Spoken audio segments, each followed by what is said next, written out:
Bonjour tout le monde, je suis Nordil Moujoud avec vous. Je suis membre de l'équipe projet Nos Jeunes ont du talent. Aujourd'hui, je vais expliquer le processus à suivre afin d'analyser les besoins de la clientèle ciblée par notre projet, les jeunes qui ont du talent et qui ont besoin d'une formation adéquate. Je vais suivre le plan suivant. Définir les mots-clés, les termes qu'on utilisera sur la présentation, les étapes à suivre, les outils qu'on peut utiliser. Et en fin de compte, je vais conclure euh, l'explication par une conclusion générale. Alors, pour analyser les besoins, on doit définir en premier lieu qu'est-ce qu'un besoin. Alors, un besoin est la différence entre situation désirée et situation actuelle. Le processus de l'expression d'un besoin est la réalisation des produits. Je vais expliquer le processus sur ce schéma. L'expression du besoin par la clientèle. L'entreprise, par la suite, recueille le besoin, le traduit, le transforme en fonction. Par la suite, l'entreprise cherche les solutions techniques, fabrique le produit et en fin de compte, vendre le produit au marché. L'entreprise toujours cherche à trouver et à savoir est-ce qu'il y a une adéquation entre le besoin et le produit fabriqué. Qu'est-ce qu'un besoin? Qu'est-ce qu'une fonction? Et qu'est-ce qu'un produit ou un service? Un besoin, c'est un sentiment de manque exprimé par le client. Une fonction, c'est la manière que l'entreprise propose pour combler le besoin exprimé par la clientèle. Un produit, c'est un élément tangible proposé par l'entreprise afin de combler le besoin exprimé par la clientèle. Et un service, c'est un élément proposé aussi par l'entreprise et qui est caractérisé par l'intangibilité. Alors, cette présentation, je vais expliquer, par exemple, en prenant l'exemple du travail. Un besoin, c'est aller au travail rapidement. La fonction, se déplacer à 50 km par heure au minimum. Le produit proposé, on trouve trois propositions. Par exemple, on peut choisir la voiture pour aller au travail rapidement. Les besoins et les motivations. Alors, les motivations, c'est le fait qu'une entreprise attire l'attention de la clientèle à acheter un produit. Les motivations, c'est la manière que l'entreprise pousse un client à acheter, à acheter un produit. Pourquoi j'ai utilisé et j'ai cité le besoin et les motivations? Parce que durant l'analyse des besoins, l'entreprise cherche toujours à savoir quelles sont les motivations et quels sont les besoins de la clientèle. Et pour savoir les motivations de la clientèle, il y a des méthodes que l'entreprise utilise afin de motiver la clientèle à acheter un produit. Ce sont des techniques et des méthodes, ce sont des acronymes. Parmi les méthodes, on trouve la méthode sans casse. C'est la méthode la plus utilisée et la plus célèbre. On trouve aussi la méthode Sabon, la méthode Picasso et aussi une méthode qui s'appelle besoin. Oui, une méthode qui s'appelle besoin, ce sont des méthodes sous des acronymes. Alors, la méthode sans casse, elle cerne la possibilité et la typologie du client. Elle distingue les freins et les motivations d'un client en 6 catégories. Voilà ma proposition. Durant l'analyse des besoins, on utilise la technique ou l'outil questionnaire. Alors, on formule des questions, des dizaines de questions ou des vingtaines de questions. Je suggère et je propose que l'utilisation de la technique sans casse est très utile et très importante durant la formulation des questionnaires. Pourquoi? Parce que durant la formulation des questions, on peut formuler par exemple 2 ou 3 questions sous un thème et 3 et autres questions sous un autre thème. Alors, par exemple, si on utilise la méthode sans casse, S désigne sécurité. Sécurité, le besoin du client d'être rassuré dans son choix, la qualité du produit ou de l'entreprise, de sa conformité aux normes légales. Par exemple, si on a des questions, 2 ou 3 questions qui peuvent, par exemple, être catégorisées sous le thème sécurité, c'est de préférence qu'on utilise la méthodologie des thèmes ou des sous-thèmes afin d'avoir un travail de qualité. O désigne l'orgueil, l'image de lui-même que le client va avoir en achetant votre produit. N, nouveauté, le besoin d'innovation, de trouver des solutions nouvelles, d'avoir un produit moderne. C, conforme, c'est la facilité d'utilisation du produit, qu'il puisse couvrir les contraintes les plus grandes qu'au prévu. Argent, c'est le prix payé pour le produit, le moins cher ou le meilleur qualité-prix. Sympathie, le client aime faire plaisir, fait confiance aux autres. Qu'est-ce qu'un client utilisateur? Alors, les utilisateurs, ce sont les clients qui consomment le produit. Représentants des utilisateurs, ce sont des intermédiaires entre l'entreprise et le client final. Les étapes à suivre pour, bien sûr, analyser les besoins. On doit analyser la clientèle, source d'information, consultation, on peut utiliser catégorisation des besoins et en fin de compte, priorisation des besoins. Analyser quoi? Analyser, bien sûr, la clientèle. La méthode qu'on peut utiliser afin d'analyser la clientèle contient 3 phases. Une phase contient un certain nombre de fiches. Elle correspond à une grande étape de la démarche d'analyse.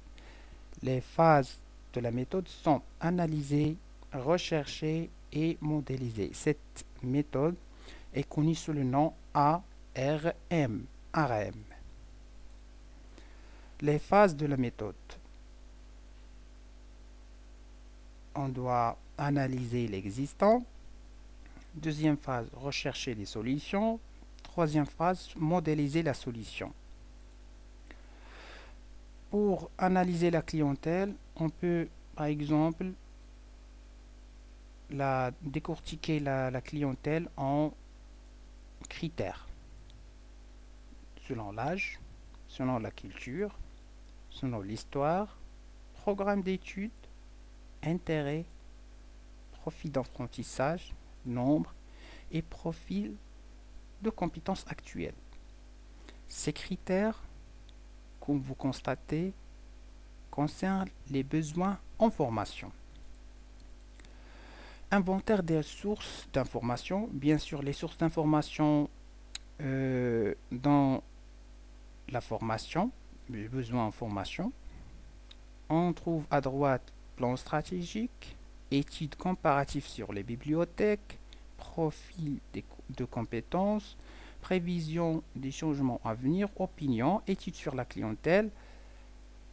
À gauche, on trouve budget lié à la formation actuelle prévisionnelle, formation, enquête de satisfaction, littérature sur le sujet, compte rendu de réunion des divers comités de la bibliothèque et de l'institution, et en fin de compte, rapport de la bibliothèque. Consultation, par exemple, on peut utiliser comme outil de consultation sondage questionnaire,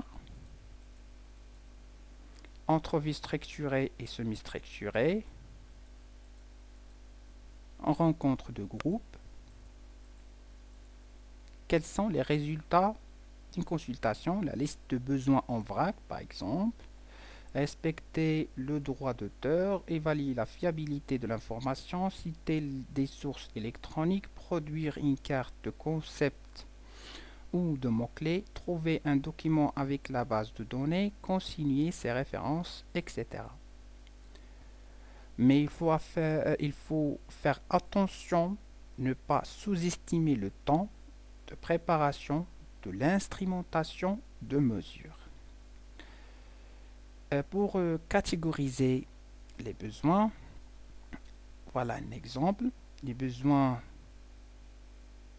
sous, par exemple, formation en salle, formation à distance synchrone, formation à distance asynchrone, formation mixte, les domaines de formation sciences humaines, sciences de la nature et une formation technique. Par exemple, on peut utiliser formation en salle. Priorisation. Pour prioriser les besoins, on peut utiliser la technique de sondage et aussi on peut utiliser d'autres techniques, entrevues individuelles ou de groupe avec des personnes ciblées, des personnes par exemple qui ont des besoins spécifiques. Les outils qu'on peut utiliser, on trouve parmi eux le questionnaire. Qu'est-ce qu'un questionnaire? Un instrument de collecte d'informations. Il est fondé sur un recueil de réponses à un ensemble de questions posées généralement à un échantillon représentatif d'une population. Le questionnaire se substitue ou vient en complément des entretiens ou de toute autre analyse. À quoi cela sert? Recueil des informations auprès des personnes concernées par le sujet traité, dresser leur portrait d'une réalité à un moment précis dans le temps, évaluer les effets d'une action, réaliser un sondage sur un échantillon important. Les 5 points à retenir, on trouve tester avant d'industrialiser si possible plusieurs fois, utiliser les lois statistiques pour prélever et dépouiller, mettre en place des incitations à réponse, expliquer clairement les objectifs du questionnaire, vérifier le cadre juridique de l'utilisation de l'outil. Et voilà un exemple. Deuxième outil, Zibao. Qu'est-ce que c'est? Tableau permettant autour d'une question de récupérer l'opinion ou les idées d'un grand nombre de réponses de personnes. Outil de communication permettant l'enrichissement des idées à partir de l'affichage des idées des autres participants. À quoi cela sert? Afficher une problématique ou un projet en cours, afficher l'état du projet en cours, planning, rapport d'étapes, événements marquants, susciter l'intérêt de personnes pas nécessairement impliquées dans un projet, recueillir de manière anonyme ou non les idées d'un grand nombre de personnes, utiliser les lieux d'échange pour favoriser la créativité. Les 5 points à retenir. Mettre le tableau dans un lieu de rencontre et d'échange, effectuer une maintenance régulière du tableau, une demi-journée par exemple, s'assurer de l'approvisionnement régulier en crayons et post-it, c'est pour par exemple le cas des membres de l'équipe projet qui se trouvent face à face toujours, des rencontres par exemple quotidiennes ou hebdomadaires, mais pour le cas de notre projet ou des projets que les membres de l'équipe projet ne sont pas euh, en contact face à face, on peut utiliser par exemple la méthode sous le Drive. C'est une sorte de brainstorming. Quatrièmement, ne pas dépasser 15 jours sur le même sujet, faire un retour sur l'utilisation des idées proposées. Et voilà un exemple. Les stratégies maintenant. La méthode ARM se déroule sur des étapes séquentielles qui constituent le chemin idéal pour aboutir en minimisant au maximum les risques. Toutefois, en fonction des projets, du degré d'innovation, de la quantité d'informations de l'existant, du temps donné pour réaliser l'étude, d'autres stratégies peuvent et doivent être adoptées. Il existe trois stratégies: le down-top-down, le top-down, le prototypage successif. Et voilà les 10 étapes séquentielles.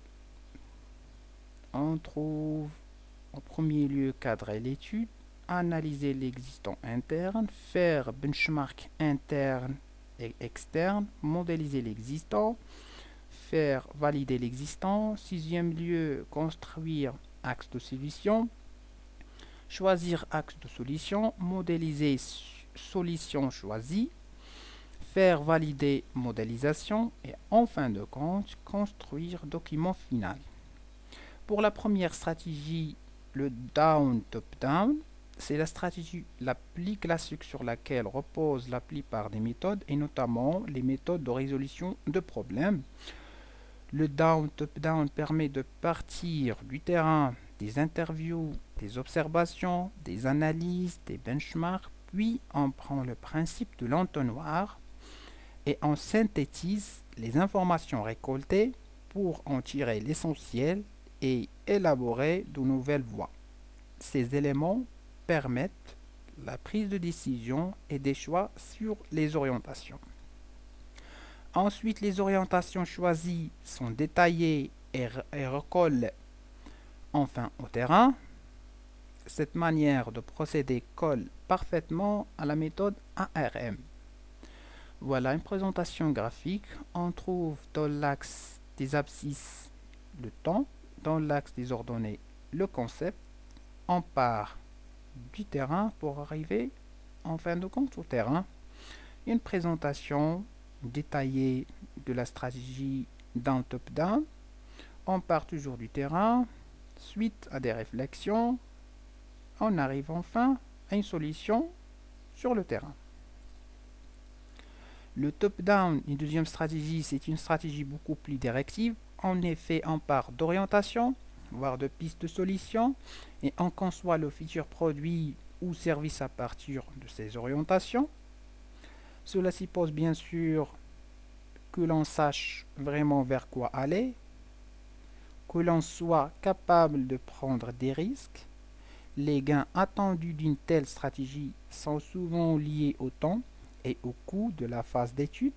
Cette logique s'inscrit assez bien dans les nécessités du moment qui nous impose d'innover sans cesse, de lancer les produits avant les autres, de dépenser le moins possible. Voilà une présentation graphique. On trouve toujours dans l'axe des abscisses le temps, dans l'axe des ordonnées le concept. On part du top pour arriver au terrain. On part en utilisant des orientations pour arriver à une solution finale. Voilà une présentation de cette stratégie. On part en analysant les orientations pour trouver en fin de compte des solutions possibles. La troisième stratégie et la dernière, le prototypage successif. Cette stratégie consiste à effectuer un down top-down très rapide sur une petite portion du périmètre ou seulement sur quelques fonctions du périmètre. On met ensuite le prototype en service auprès d'une population d'utilisateurs choisis pour faire des tests en situation réelle. À partir des tests, on entame une deuxième boucle de down-top-down sur une autre portion du périmètre ou sur d'autres fonctions et ainsi de suite. On arrive ainsi par itération successive à la construction d'un produit ou d'un service. Cette stratégie est intéressante pour les produits ou services à forte innovation.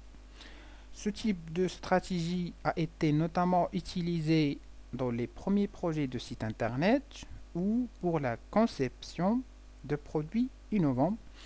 Voilà une présentation graphique de cette stratégie. On trouve dans l'axe des abscisses le ton, dans l'axe des ordonnées le concept. Voilà une itération successive en utilisant le down-top-down plusieurs fois selon les étapes et selon les phases. Une présentation de cette technique, de cette stratégie.